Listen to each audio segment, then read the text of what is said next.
And this administration today, here and now, declares unconditional war on poverty in America.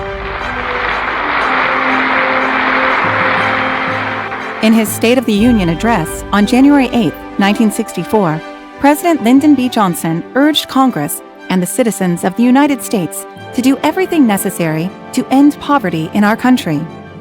With Sergeant Shriver at the helm, the war on poverty took shape as a comprehensive effort to address the needs of the nation's poor, nearly half of whom were children. Enacted by the 88th Congress, the Economic Opportunity Act created a preschool program that would change the way we educate our children. It would give them a head start and work to eliminate the cycle of poverty in our country. On May 18, 1965, President Johnson announced the creation of Project Head Start in a White House Rose Garden ceremony. He spoke about the importance of investing in children. Head Start launched that summer as an 8-week program serving more than 500,000 children nationwide. The following year, after a remarkable first summer, Congress authorized Head Start as a year-round program. In the mid-1970s, Head Start had served more than 5.3 million children in every corner of our nation. The first Head Start program performance standards were created in 1975. They outlined guidelines and expectations for all Head Start programs. By 1984, the Head Start budget exceeded the $1 billion mark, and the program had served 9.1 million children in its nearly 20-year history. Few things could be more central to the life and health of our nation than the education of our children. In the early 1990s, President George H.W. Bush proposed a 27% increase in Head Start spending to expand access to preschool for low-income families. Then, in 1994, the Head Start Reauthorization Act created new opportunities for Head Start to lead early care and education. The act helped Head Start keep true to communities, parents, and children by building on the vision and recommendations contained in a report issued by the Advisory Committee on Head Start Quality and Expansion.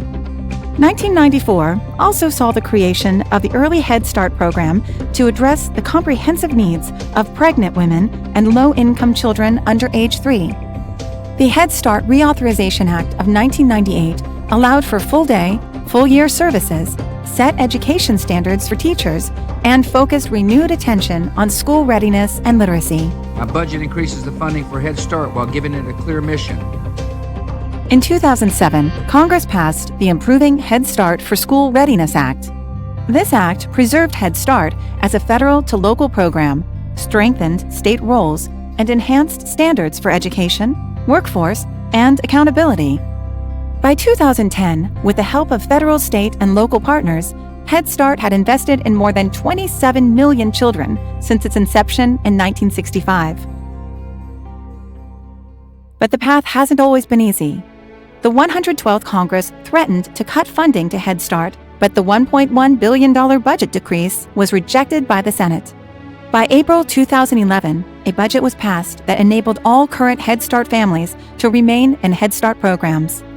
As the turbulence in Congress continued, the 2013 sequestration caused more than 57,000 children to lose their seats in Head Start classrooms.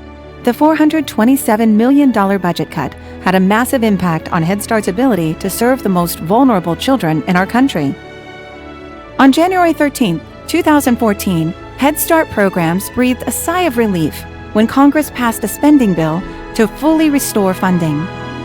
Later that year, Head Start received a $1 billion increase in funding, including a new investment in early Head Start childcare partnerships. The Obama administration then convened the best minds in education, both in the private and public sectors, at the White House Summit on Early Education.